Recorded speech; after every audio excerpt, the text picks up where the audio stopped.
Have you ever seen a dusty old pickup truck roll into a private jet showroom, only for the farmer at the wheel to reveal he can buy the most expensive aircraft on the lot outright?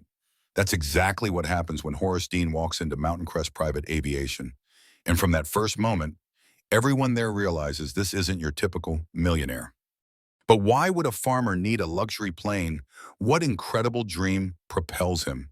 Stick around, and you'll discover a heartfelt journey of perseverance, innovation, and a promise to someone very dear. If you want to hear the entire inspiring story from that jaw-dropping initial encounter to the triumphant day when the plane takes flight, don't miss a single second of this retelling. And before we jump in, make sure you subscribe to our channel so you won't miss more heartwarming and motivational stories just like this one. Horace Dean pulled his battered pickup truck into the sleek parking lot of Mountain Crest Private Aviation just after dawn, the sun's early rays catching flecks of dust on the truck's weathered hood. At 68 years old, Horace was lean and strong, with skin tanned from decades beneath the Montana sun. His boots, caked in dried mud and well-worn from daily chores on his farm, squeaked slightly on the polished concrete as he stepped out. To any passerby, he seemed a figure out of place among the gleaming luxury cars and the glossy facade of the modern terminal. Yet Horace carried himself with quiet dignity, his posture straight despite the lingering ache in his joints, an ache that told the story of countless early mornings and late nights among fields of wheat and barley. He reached back into the truck to retrieve a small leather satchel, its handle worn from years of use.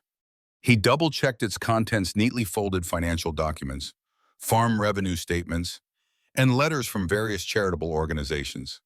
The smell of pine from the outskirts of Bozeman mingled with the faint odor of jet fuel in the crisp morning air.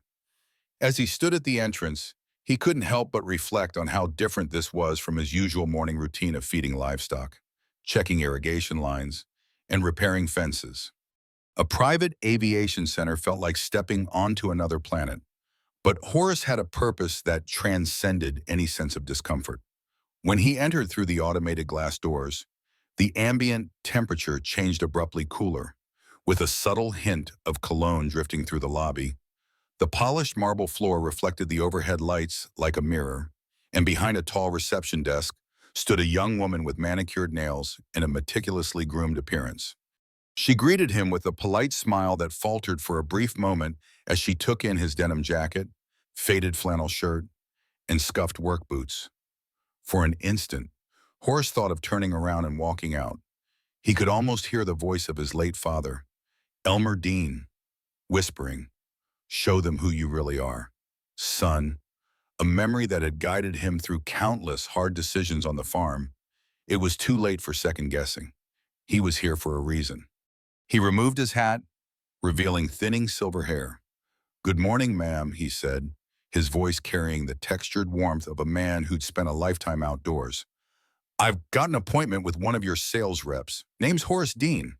The receptionist's smile returned, though more professionally measured now, and she gestured for him to have a seat.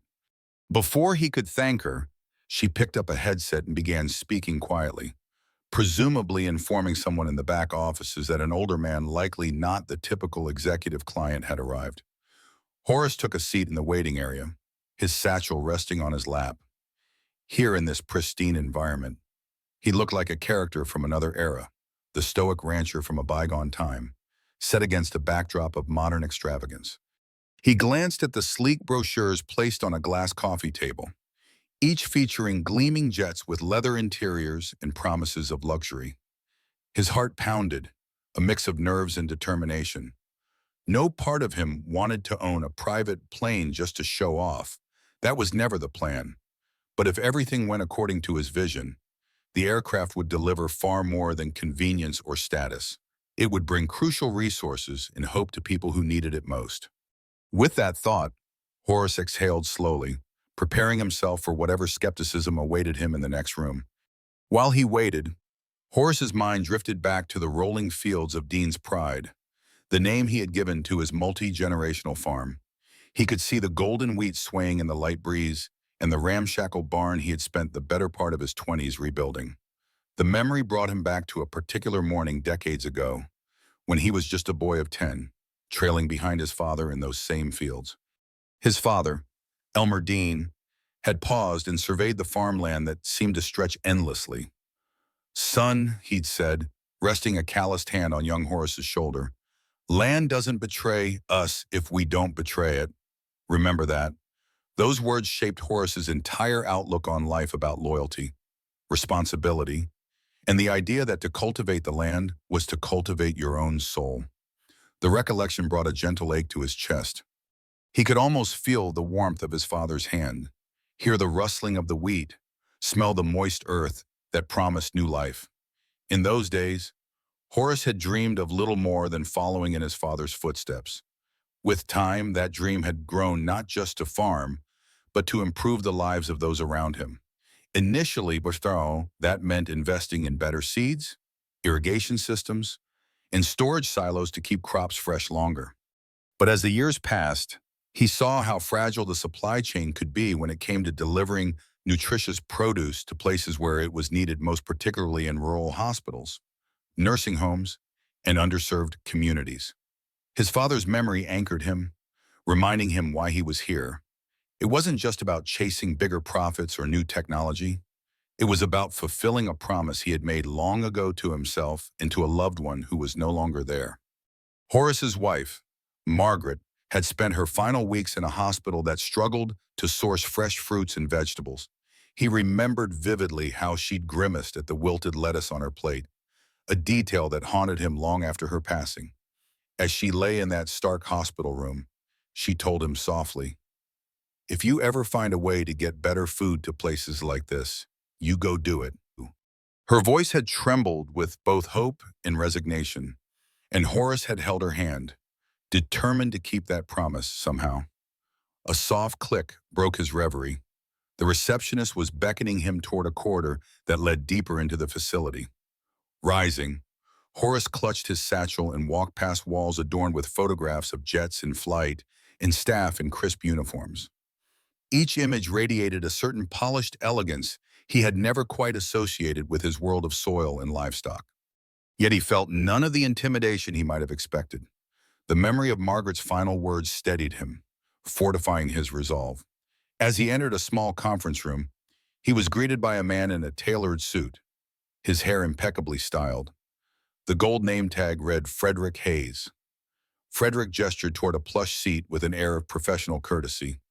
Despite the polite smile, Horace sensed an undercurrent of disbelief flicker across Frederick's face, as though he were trying to reconcile the old farmer's weather-beaten attire with the notion of buying a high-end aircraft. Horace took a seat and set his hat on the table, revealing steady eyes that spoke of decades of resilience. He cleared his throat, preparing to speak, but Frederick got there first. "Mr.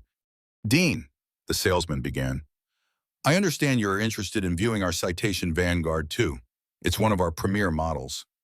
He paused, perhaps expecting Horace to comment on the aircraft's features or price. Instead, Horace simply nodded, letting the silence stretch. The older man knew that sometimes silence was more powerful than any quick remark. "Eventually," Frederick continued, "well, shall we start with a discussion of what you're looking for?" The shift in his tone and expectation that Horace might not even know what he needed was palpable. But Horace just smiled in that steady, unhurried way he had, thinking of the farmland back home and his father's counsel to remain patient. He glanced down at the satchel on his lap, feeling the weight of the promise he carried, and readied himself to explain exactly why he was there. Frederick's polished demeanor was joined by two younger sales associates who entered quietly: Tobias Hall and Morgan Breen. Each wore a sleek suit and carried a slim tablet. While Frederick attempted to maintain an air of respectful curiosity, Tobias and Morgan exchanged quick glances that Horace couldn't help but notice. It was the same look he'd gotten countless times from city bankers or real estate investors, a quietly amused skepticism.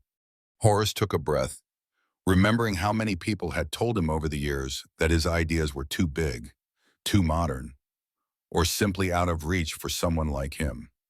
"All right," Horace began, pulling out a meticulously organized folder from his satchel. "I'm not here for weekend joyrides or corporate retreats. I'm here because I need a reliable way to transport perishable goods, primarily fresh produce, from my farm in northeast Montana to various hospitals, nursing homes, and assisted living facilities. Some of these are in locations with limited access to high-quality produce.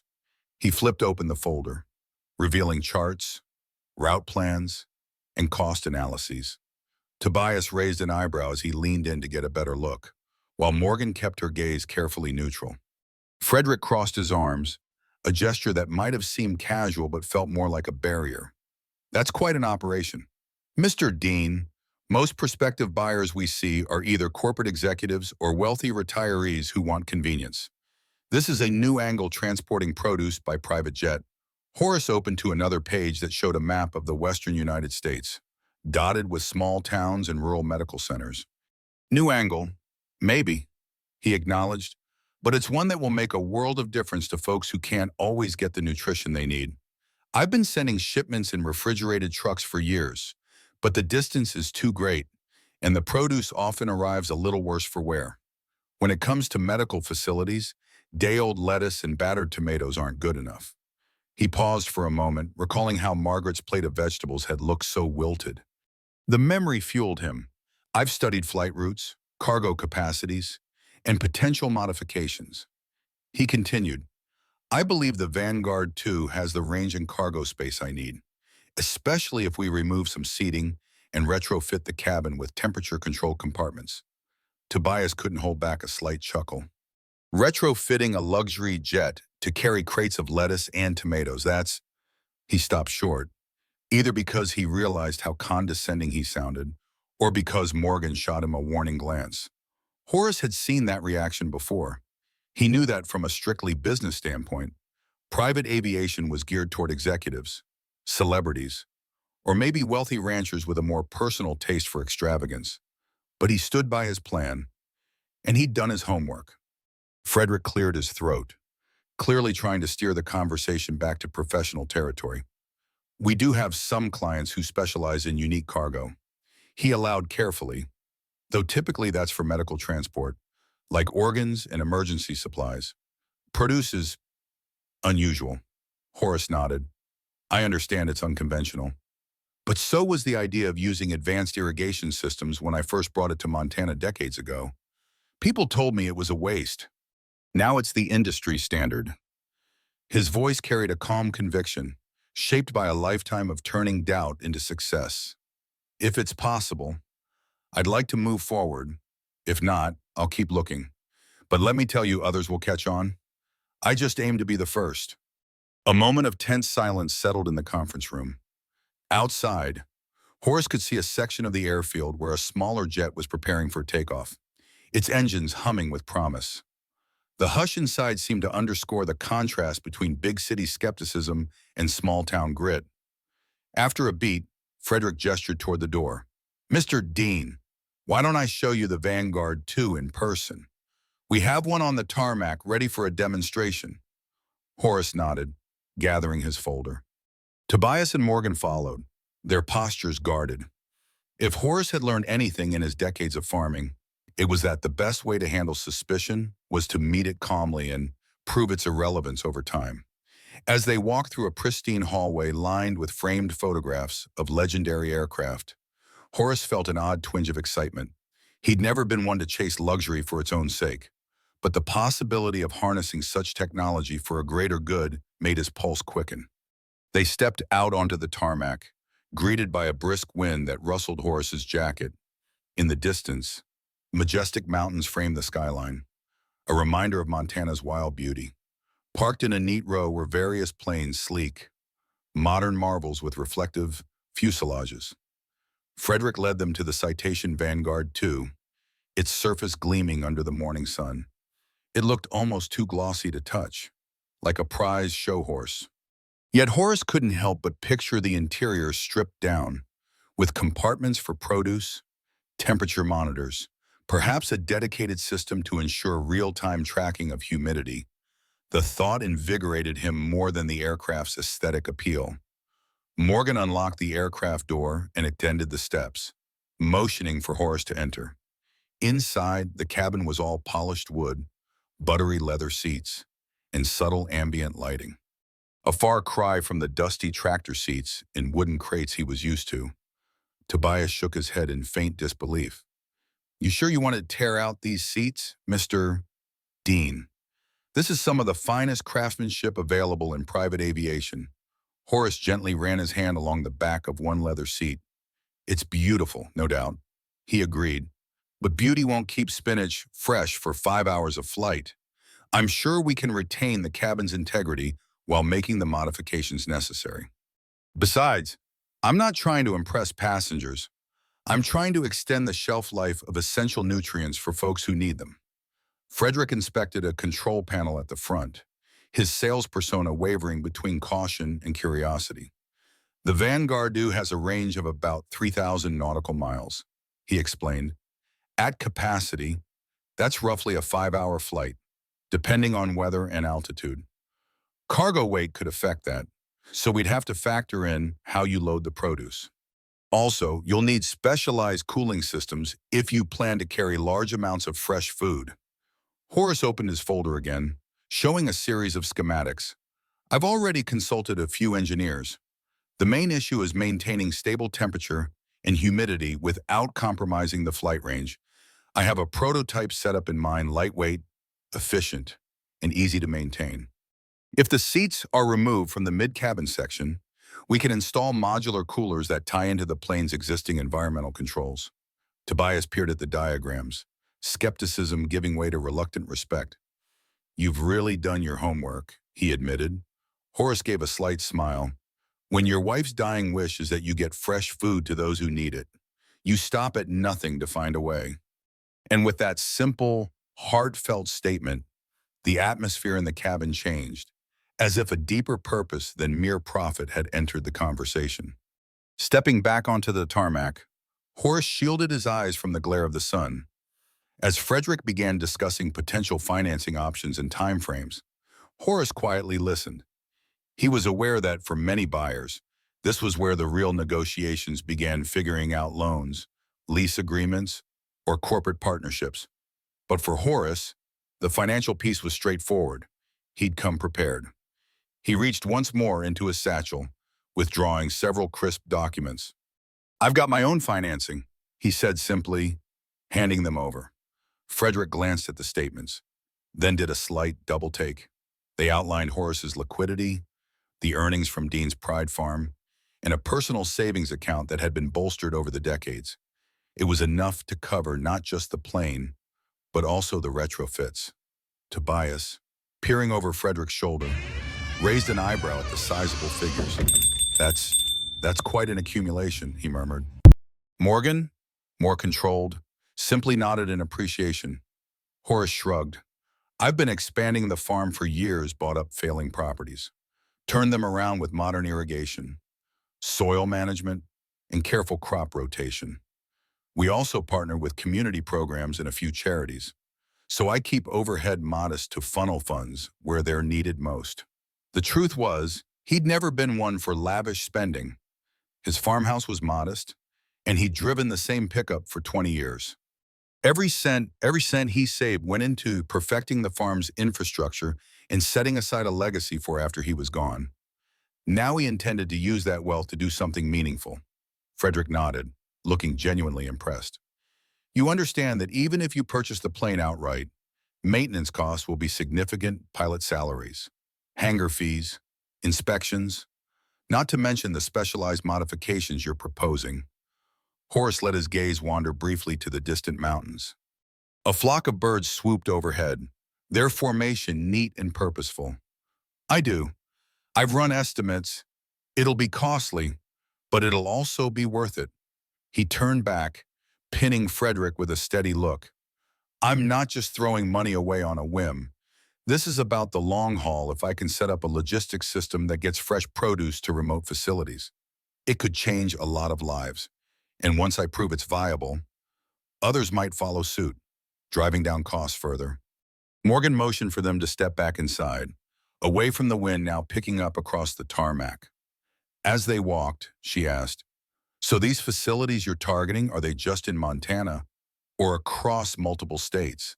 Horace explained his vision, a network of short-haul flights connecting rural areas in Idaho, Wyoming, and the Dakotas to a central distribution point at Dean's Pride.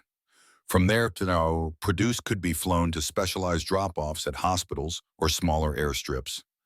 It would be a carefully orchestrated web, part philanthropic, part business. A lot of these places would pay for fresh produce if they could get it reliably, he said. But the cost of shipping via regular air freight is too high and too unreliable.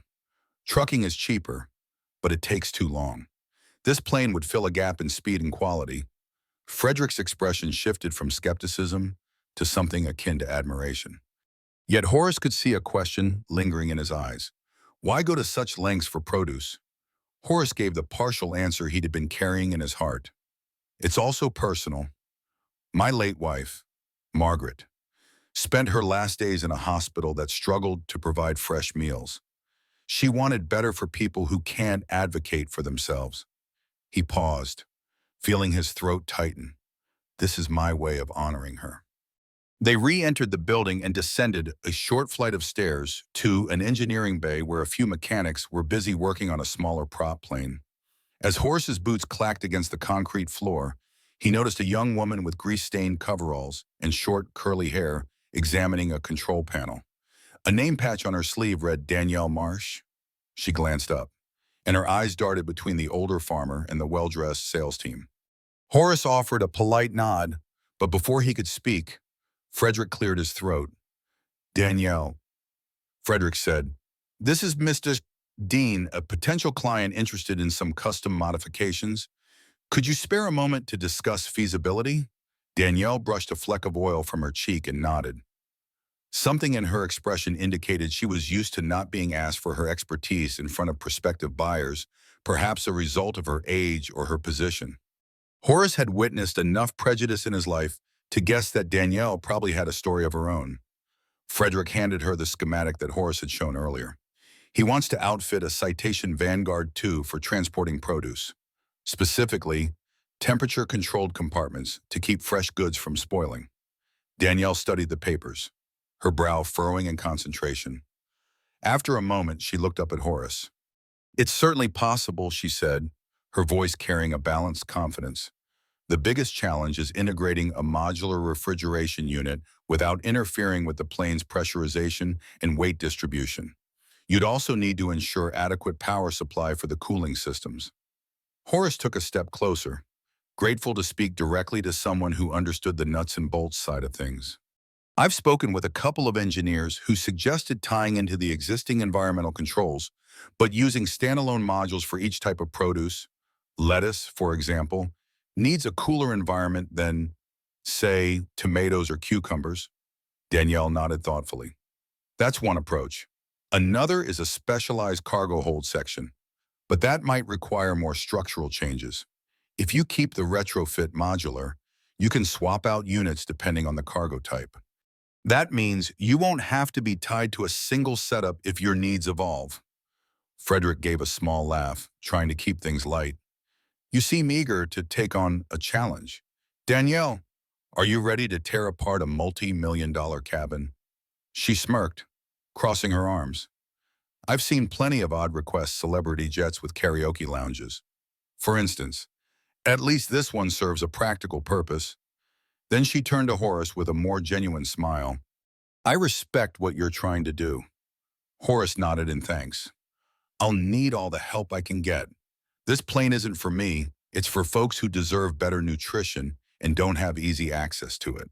And the success or failure of that mission might rest on details most people overlook. Tobias cleared his throat behind them, reminding everyone he was still there. Well, you'll have to discuss the final engineering specs with our design team, but Danielle can certainly advise. He eyed the younger mechanic as though not entirely sure how to handle her sudden prominence in the conversation. Horace noticed Danielle's posture grow more relaxed. He'd recognized the same hunger for opportunity in the local farmhands he'd mentored over the years. Sometimes, people just needed to be seen as they truly were in Danielle's case, a skilled mechanic with big ideas, rather than just another pair of hands. Leaving Danielle to her work, The group made their way to a more formal meeting room adjacent to the hangar. Large windows offered a view of the runway where planes landed and took off in steady intervals. Horace settled at a long conference dome, keeping his satchel close. Frederick, Tobias, and Morgan took seats across from him, while an administrative assistant wheeled in a cart with coffee and water. The subdued hum of aviation activity outside contrasted sharply with the stillness in the room. Horace sensed it was time to address the elephant in the room, the question of whether this deal made any financial sense for the company. It wasn't lost on him that these sales associates were used to dealing with corporate magnates or wealthy retirees looking for convenience, not a farmer on a mission of philanthropic produce delivery. Drawing a slow breath, he began, I realize this is unorthodox. Normally, your clients aren't seeking to convert a high-end jet into a specialized cargo transport. But if your facility is willing to accommodate these modifications, we can work out a beneficial arrangement.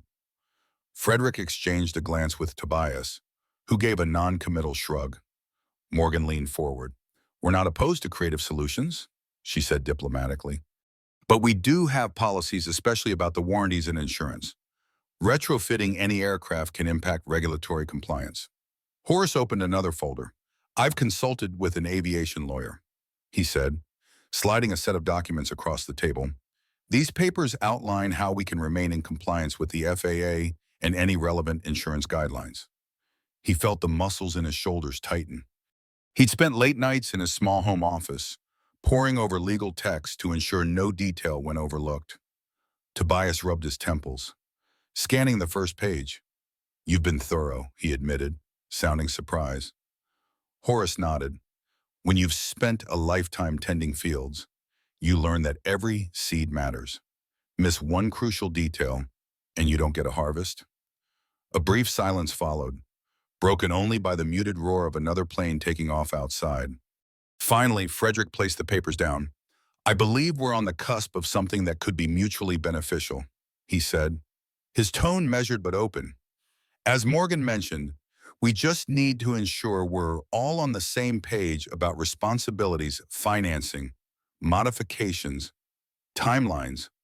Horace allowed himself a small sigh of relief. This was the conversation he'd hoped for, free of dismissive smirks. I also want to ensure that Danielle is part of the team overseeing these modifications. She clearly has a handle on the specifics, and I trust someone who's had her hands on these planes. If we can't have her, we'll find another firm that can do the job. Frederick raised his eyebrows in mild surprise. Tobias tapped his pen on the table. Morgan offered a neutral expression, but Horace sensed an undercurrent of respect for his directness. We can discuss that, Frederick replied. We usually have our own engineers, but Danielle is one of our best mechanics. She's proven resourceful on custom jobs before. He paused, likely recalling the karaoke lounge fiasco he'd mentioned. We'll see if she wants to take on a lead role in this. Horace nodded. Excellent. I'll pay her rate, and I'll pay it fairly. Then he leaned back in his chair, letting the swirl of conversation move around him. Discussions of scheduling, potential design pitfalls, and cost breakdowns. As the sunlight moved across the runway outside, Horace felt the first stirrings of genuine optimism that this audacious plan might just come to life. Just as the group began to settle into practicalities, there was a soft knock on the glass door. Another mechanic stepped in, a lanky young man with a hastily tucked-in shirt and a curious mix of anxiety and determination in his eyes. The patch on his jacket read, Crispin Yates. He was carrying a clipboard and wore an expression that suggested he wasn't entirely sure if he was allowed to interrupt. Morgan beckoned him inside, noticing the tension. Yes, Crispin. Crispin cleared his throat. Sorry, I was told to bring these updated inspection forms. But also, he paused, glancing at Horace. I overheard some talk about retrofitting a citation for produce. I've been working on custom refrigeration units in my spare time. Thought I could help, if that's all right. Frederick's brow furrowed. Tobias frowned slightly, perhaps annoyed at the intrusion. But Horace, ever alert to genuine initiative, leaned forward. You're working on refrigeration units for planes? Crispin nodded, face coloring as though worried he'd said too much. Not officially. It's kind of a side project. My uncle ran a trucking company hauling perishable goods. I started tinkering with a small-scale cooling system that could handle sudden changes in air pressure. That caught Horace's attention. Sudden changes in air pressure like going from ground level to cruising altitude. Exactly what we need to handle delicate cargo. Crispin's eyes lit up. He rushed on. And if you keep the weight distribution balanced, you can maintain flight efficiency. I have some sketches. Tobias cleared his throat loudly, cutting Crispin off. We appreciate your enthusiasm. Crispin, but this is a high-level discussion. Perhaps you should get back to your regular duties. Crispin's enthusiasm waned, and he nodded, stepping back. Yes, sir. Sorry. Before he could leave, Horace interjected. Hold on. Crispin, I'd like to see those sketches. Maybe you and Danielle can collaborate. She seemed open to new ideas. He looked at Frederick. Is that possible? Frederick cast a cautious glance at Tobias before responding. In principle, yes. Crispin is part of our mechanical staff, but he's still in a junior position. We can't promise he'll have major input. Horace caught Crispin's disappointment, but refused to let it go unaddressed. At Dean's Pride, I've always believed talent can come from anywhere. Some of my best farm managers started off mucking stalls. Let's keep Crispin in the loop. See what he can contribute. Crispin's face lit with gratitude. I'd be honored. Mr. Dean, with an encouraging nod from Horace.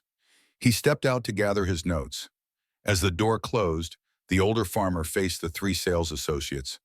I'm going to need a team that understands this is more than a transaction. This is about creating something unique, something that can help communities get the fresh produce they need, especially for people who can't afford subpar nutrition. Morgan jotted something in her notepad. Tobias looked more subdued now, perhaps aware that Horace was not the sort of client who merely threw money around for prestige. Frederick resumed the conversation with a newly energized tone. Well, Crispin and Danielle might just prove an asset. Let's explore the timeline. If we sign a purchase agreement next week, we can begin modifications within a month, but we'll need initial designs locked in soon. Horace nodded. That's acceptable. I've waited a long time to honor Margaret's wish. Another month or two to get it right is fine by me, as long as we do it right. He pictured the final result, a sleek jet carrying fresh vegetables, fruits, and possibly even dairy products, swiftly bridging the gap between farmland and those in dire need. The thought made his heart feel as though it could burst, half with excitement and half with the weight of responsibility. That afternoon, Horace found himself huddled in a corner of the sprawling hangar with Danielle and Crispin, who had finally retrieved his sketches. Spread out over a makeshift desk were hand-drawn diagrams and digital printouts, each detailing how to integrate a cooling system into the jet's cabin space without drastically altering its center of gravity. The lighting in the hangar was harsh, but Horace could see the spark in both young mechanics' eyes. Danielle pointed to a rough schematic. I've worked on specialized compartments for medical transports, things like organ transport modules. The principle here is similar but requires more volume and slightly different temperature ranges. We might need at least 3 zones, one for leafy greens, one for fruits, and one for root vegetables or tubers that need less direct cooling. Crispin chimed in eagerly. And if we keep the modules lightweight using composite materials instead of steel, that cuts down on fuel consumption. We can power the cooling units using the plane's auxiliary power system as long as we don't exceed the amperage limits. Horace listened intently, occasionally asking pointed questions. What about humidity levels? Could the modules be adjusted mid-flight for different produce types? How long would the produce remain at peak freshness if there was an unexpected delay in landing? The two mechanics volleyed answers back with a mix of excitement and practical detail. Horace couldn't help but smile. He saw in them the same unbridled curiosity he used to have when he was a younger man, tackling the then radical idea of automated irrigation on his farm. The more they discussed, the more Horace realized the synergy. Danielle's formal background in aircraft systems complemented Crispin's inventive streak. Crispin's side projects, while unofficial, had given him hands-on experience that might prove invaluable in finalizing the design. Danielle's knowledge of aviation standards ensured they wouldn't run afoul of regulations. It was a match Horace sensed could yield something truly groundbreaking. They were so engrossed in discussing load balances and ventilation that they didn't notice Frederick approach until he cleared his throat politely. "Quite the meeting of minds," he remarked, eyeing the sketches. "I came by to see if Mr. Dean needed anything else." His gaze drifted over Crispin's homemade drawings with a mixture of surprise and subdued admiration. "We're just working out the details," Horace replied. "I'll eventually need an official engineering blueprint, but this is a good start." He turned to Danielle and Crispin. "If this works, we'll revolutionize not just one farm's operations, but maybe an entire segment of the agricultural supply chain." Frederick nodded, crossing his arms.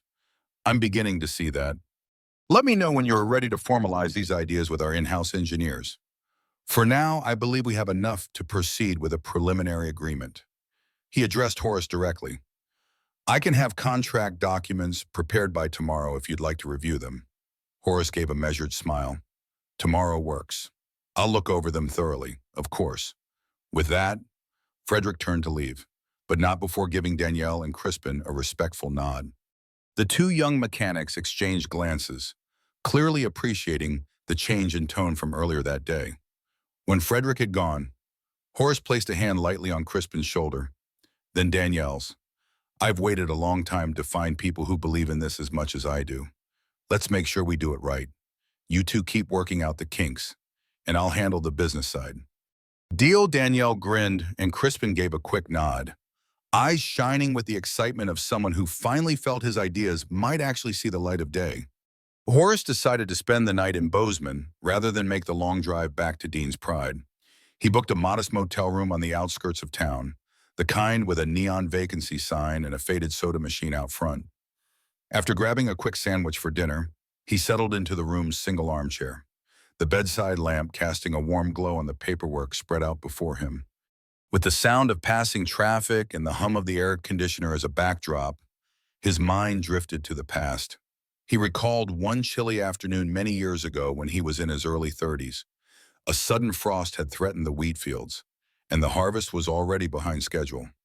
Horace had stayed up all night trying to rescue what he could, wrapping tarps around the tender stalks and firing up space heaters in a desperate and mostly futile attempt to keep the temperature above freezing. Margaret, then in the bloom of her health, had been there, walking row by row under a moonlit sky, handing him thermoses of coffee. "We do this together," she'd said simply, her boots caked in the same frozen mud. They'd lost a good portion of the crop that year, but the memory of her unwavering support still felt like a victory. As the years went on, their farm grew. Margaret managed the books and community outreach while Horace expanded the acreage. They introduced modern irrigation systems and invested in silos. Slowly, Dean's Pride became a local success story. But behind closed doors, Margaret battled a persistent respiratory illness that only worsened over time. By the time she was hospitalized, the farm was profitable enough that she lacked for no medical necessity. Yet, even in the state-of-the-art facility, Margaret longed for something as simple as fresh produce. The irony stung Horace deeply. How could he grow an abundance of healthy food, yet fail to deliver it to the hospital bed of the person he loved most? He remembered the promise he made as he sat beside her, the soft beep of machines punctuating the silence. "When you get better," he'd said, "I'll show you how we can expand beyond these fields. We'll take produce where it's needed most." Margaret had smiled, resting her hand on his, but she never truly recovered. The final days were filled with small mercies, a warm blanket, a gentle nurse, but still that plate of withered lettuce remained a heartbreaking reminder of what she yearned for. Now, reviewing Crispin's sketches and Danielle's notes on temperature control, Horace felt both sorrow and determination coalesce into something fierce. This was no longer just about fulfilling a wish. It was about ensuring no one else had to face that same disappointment. He flipped through the contract drafts Frederick had emailed. The numbers were large, but not impossible. The farm's success gave him a financial cushion Margaret would have been proud of. Signing the contract meant taking a leap of faith, trusting a new team to help him transform a private jet into a flying Produce lifeline. He checked the clock. It was nearing midnight, but his mind was too restless for sleep. In the muted glow of the lamp, he thought of his father's words, "Land doesn't betray us if we don't betray it," and wondered how that might apply to the sky. Maybe the sky wouldn't betray him either, so long as his intentions remain rooted in genuine purpose. With that comforting notion, he finally folded up the papers, set them on the nightstand, and let himself drift off, hoping Margaret's spirit watched over every step of this journey. The next morning, Horace arrived at Mountain Crest Private Aviation with a renewed sense of purpose. The early sun glinted off the curved windows of the terminal, and he spotted Crispin and Danielle conferring near a toolbox by the hangar. It struck him how quickly everything had begun to click into place, as though the pieces of a puzzle had always been there, just waiting for the right moment to form a coherent picture. Frederick welcomed him with a polite handshake and led him to a private office, where a set of freshly printed contracts lay waiting. Over the next hour, they pored over the legal language. Tobias joined midway, quietly pointing out certain terms related to insurance liabilities and service agreements. Horace, having done his due diligence, asked pointed questions. He refused to simply initial every page without understanding it. Whenever the conversation veered into territory involving technical specifics, Horace insisted Crispin and Danielle be called in for clarity. Their input, though still somewhat informal, proved crucial. They corrected minor oversights like ensuring the cooling unit's power draw wouldn't overload the plane's auxiliary systems and proposed small additions that enhanced efficiency. As the final pages turned, Horace felt a swelling in his chest. He saw not just lines of text, but a bridge to a dream that had originated decades ago in those endless wheat fields. "All right, Frederick," he said finally, pen poised over the dotted line. "Let's make it official." Signing his name took seconds, but it felt like the culmination of a lifetime's worth of preparation and grief. In that moment, he could almost sense Margaret's gentle hand at his shoulder, silently approving. When it was done, Frederick stood, offering a respectful nod. "Congratulations, Mr. Dean. You are now the proud owner of a Citation Vanguard 2. We'll file the paperwork and begin the engineering consultations within the week." Tobias extended his hand as well. There was less condescension in his manner now, more a sense of genuine partnership. "We'll make sure this plane meets your specifications," he promised, trying to sound upbeat. Horace appreciated the gesture. Stepping back out into the hangar, Horace paused to marvel at the Vanguard 2. In the shifting morning light, the aircraft's sleek lines and silver sheen almost looked majestic. A wave of gratitude and humility passed through him. He knew that many might view a private jet as the epitome of extravagance, but in his mind, it was simply another tool much like a combine harvester or a tractor. Its true worth would be determined by how it was used.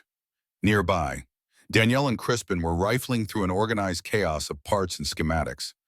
They looked up as Horace approached, noticing the triumphant yet contemplative expression on his face. "It's official," he announced. "We're going ahead with the purchase and the modifications.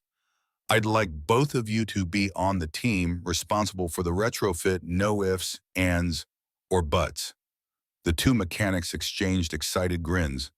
Crispin's voice came out in a rush. "Thank you, sir. I won't let you down. I've got new ideas about modular compartments that can be quickly reconfigured." Mid-flight, Danielle elbowed him gently, smiling. "We'll keep you in the loop on all design changes," she said more calmly, but her eyes glowed with the same enthusiasm. Horace nodded, feeling a sense of camaraderie that transcended age and background. For the first time since Margaret's passing, he sensed a vibrant new chapter unfolding before him, and he was ready to give it everything he had. Over the following weeks, a flurry of activity unfolded at Mountain Crest. Engineers arrived from other branches of the company to consult on the structural modifications. Danielle and Crispin spent long hours measuring the Vanguard 2's interior, calculating load distribution, and sketching potential layouts. Horace commuted between Dean's Pride and Bozeman regularly, his truck racking up miles and carrying crates of sample produce for testing the plane's cooling systems. Word began to spread, not just within the aviation firm, but also among local farmers and community organizations. Horace was somewhat taken aback when he received calls from a regional news station wanting to run a story. He politely declined, not wishing to turn a deeply personal mission into a spectacle, but the rumor mill kept churning. Soon, he started fielding inquiries from hospitals in other states that had heard about a farmer with a jet. Some were merely curious. Others expressed genuine excitement about the potential for faster, fresher deliveries of fruits and vegetables. Meanwhile, Crispin's side project with refrigeration units evolved into a full-blown research endeavor. On weekends, he visited Dean's Pride to observe the storage conditions for various crops: lettuce, tomatoes, cucumbers, even broccoli. He tinkered with sensors to monitor how different produce types responded to temperature changes during transport. Danielle cross-referenced every finding with the aviation specs. They discovered that certain leafy greens couldn't handle rapid altitude shifts without some humidity control, leading them to incorporate small misting nozzles in the design. Frederick oversaw the administrative aspects, ensuring that each new idea met regulatory standards. His demeanor had shifted considerably. The man who once viewed Horace as an unlikely client now spoke of the project with cautious admiration. Tobias, for his part, had become an unexpected advocate, even suggesting potential marketing angles, though Horace insisted it wasn't about marketing. It was about people. Morgan kept a watchful eye on the timeline, juggling the demands of other clients but prioritizing Horace's modifications. Despite the momentum, not everything went smoothly. Midway through the retrofitting process, they hit a snag. The power supply to the cooling modules drew more amperage than initially calculated. Danielle discovered that the plane's existing power reserves wouldn't suffice if they wanted to maintain 3 distinct temperature zones.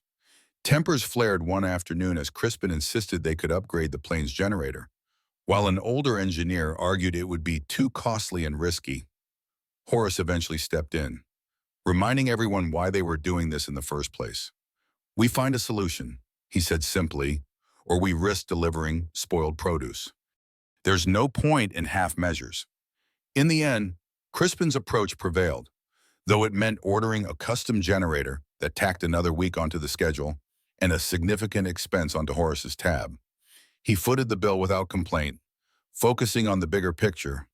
When he returned home at night to his quiet farmhouse, he'd often stand by the window, looking out at the starlit fields, imagining how this plane could connect the bounty of that land to places where nourishment was a matter of dignity and healing. And he felt peace, knowing each challenge was just another field to till. One crisp morning, Danielle took Horace aside to show him the nearly finished retrofits. She led him up the steps into the Vanguard 2, which now bore little resemblance to the original luxury layout. The leather seats in the mid-cabin had been removed, replaced by a series of sleek, modular compartments. Each compartment had digital temperature and humidity gauges, along with transparent walls so one could quickly inspect the produce mid-flight. Danielle flipped a switch, and a soft hum filled the cabin. "This is the new generator at work," she explained, grinning with satisfaction. "We've got 3 temperature zones now, one for leafy greens, one for general produce, and one for root vegetables. Crispin's sensor array will automatically adjust humidity depending on external conditions." She pointed to a small control panel mounted on the wall. "We can monitor everything from right here or via a tablet." Horace ran his hand over the compartments, marveling at the precision. He'd grown up cobbling together farm equipment out of spare parts, so seeing this level of craftsmanship made him feel as though the possibilities were endless. "It's incredible," he said, genuine emotion creeping into his voice. "Exactly what I hoped for and more. You both did a fine job." On cue, Crispin stepped in, balancing a crate of freshly picked lettuce and tomatoes. "Testing time," he announced, placing the crate into one of the compartments. He and Danielle started the timers while Horace watched, fascinated. An engineer in a neat polo shirt hovered behind them, scribbling on a clipboard. Even Tobias, who'd come to check the progress, seemed impressed as he peered over Crispin's shoulder. For the next few hours, they ran a series of trials. The compartments cooled to the desired temperatures. The humidity adjusted automatically, and the produce remained crisp.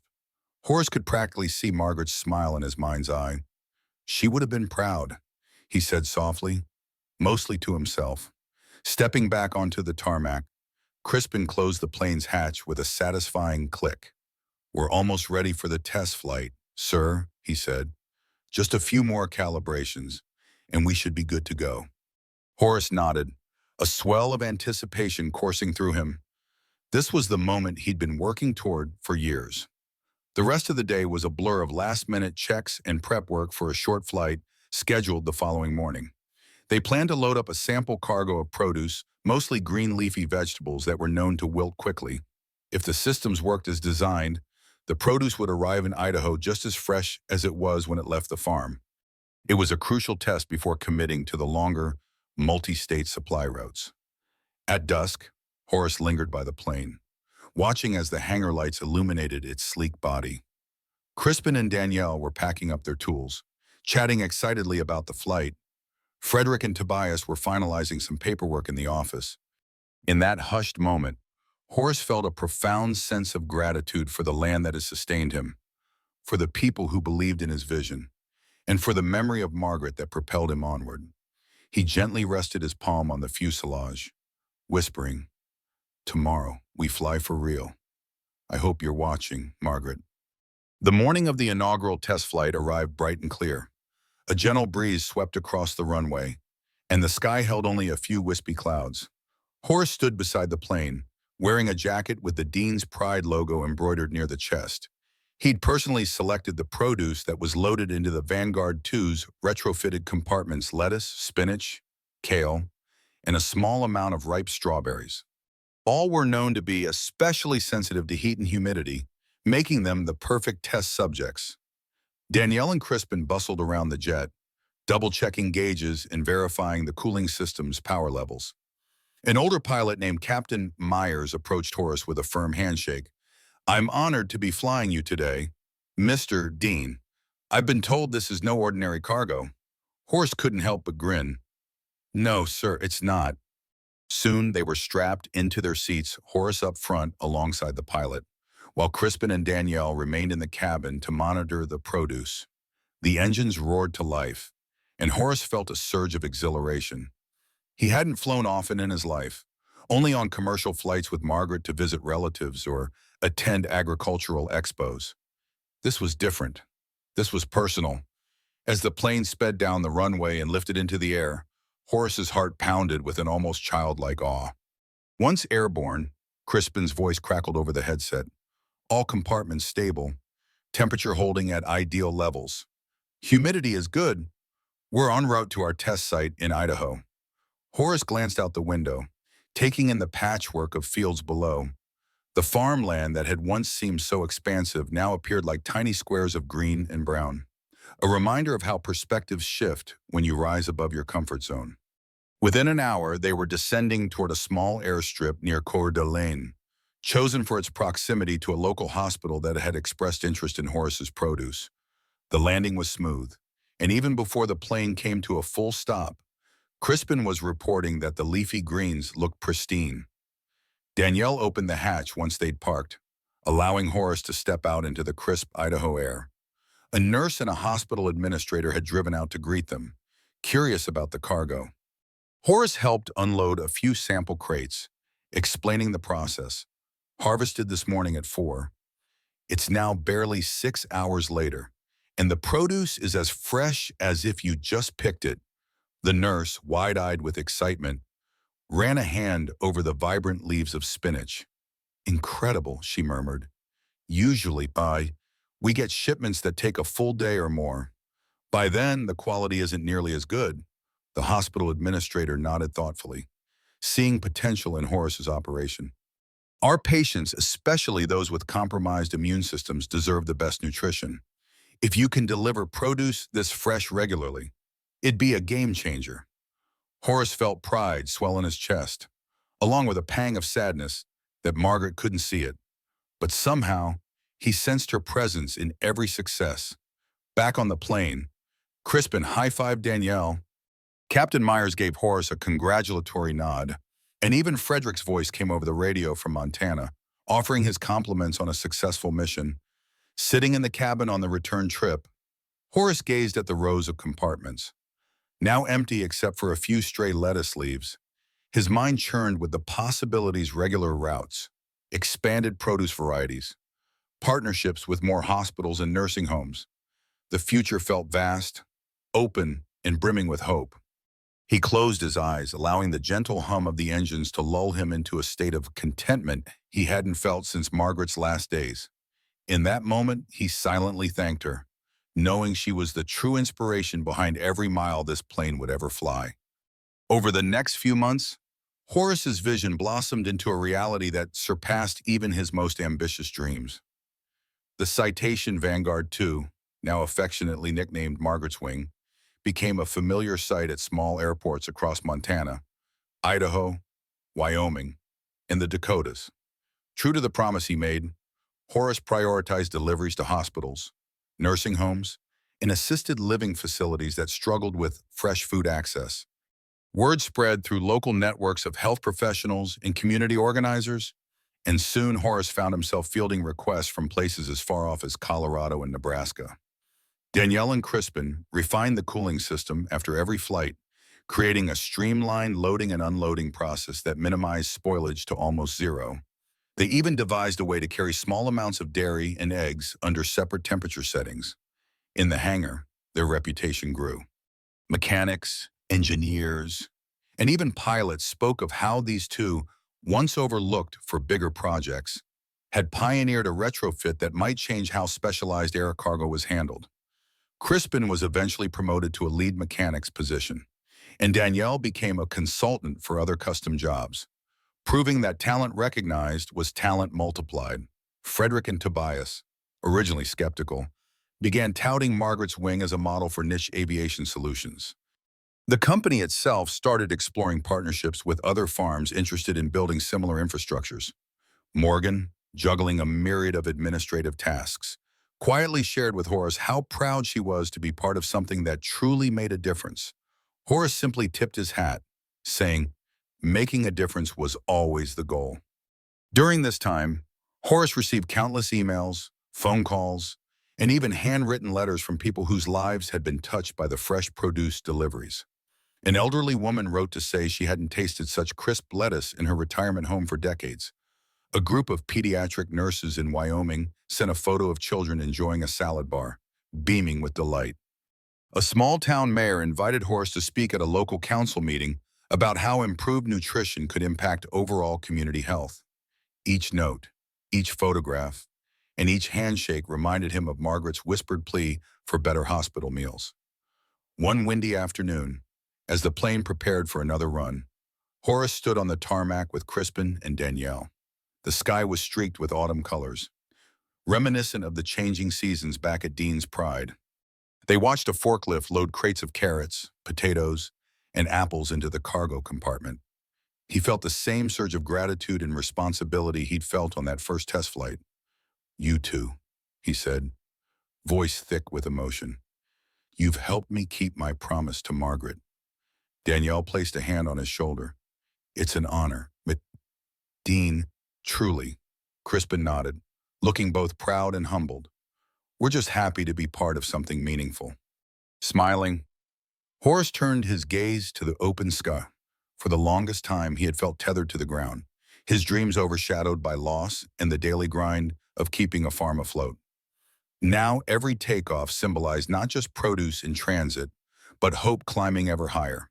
It was proof that from the simplest farmland to the most cutting-edge technology, what truly mattered was the human spirit behind it all, resilient, loving, and fueled by a desire to help others. As the plane's engines roared to life, Horace silently thanked his father for teaching him loyalty to the land, and Margaret for inspiring him to reach beyond it. Surrounded by new friends and a broadened horizon, he stepped back, letting the jet roll forward on the runway, carrying not just vegetables, but the legacy of love, dedication, and a promise that knew no bounds. So there it is, Horace Dean proves that determination, compassion, and a longing to do good can turn a once ridiculed idea into a groundbreaking success. Through every challenge, skeptical salespeople, complex engineering puzzles, In emotional memories, he found allies like Danielle and Crispin who shared his vision. Today, Margaret's wing flies across state lines, delivering fresh, healthy produce to countless individuals who need it most. This story isn't just about one farmer's achievement. It's a testament to the power of believing in something bigger than ourselves. Now, we'd love to hear your thoughts. Did Horace's commitment to helping others inspire you? Let us know in the comments and share your own experiences or ideas for making a difference. By discussing and encouraging each other, we can keep the spirit of hope alive. Remember to like, subscribe, and spread the word. There are always more uplifting stories waiting to be told.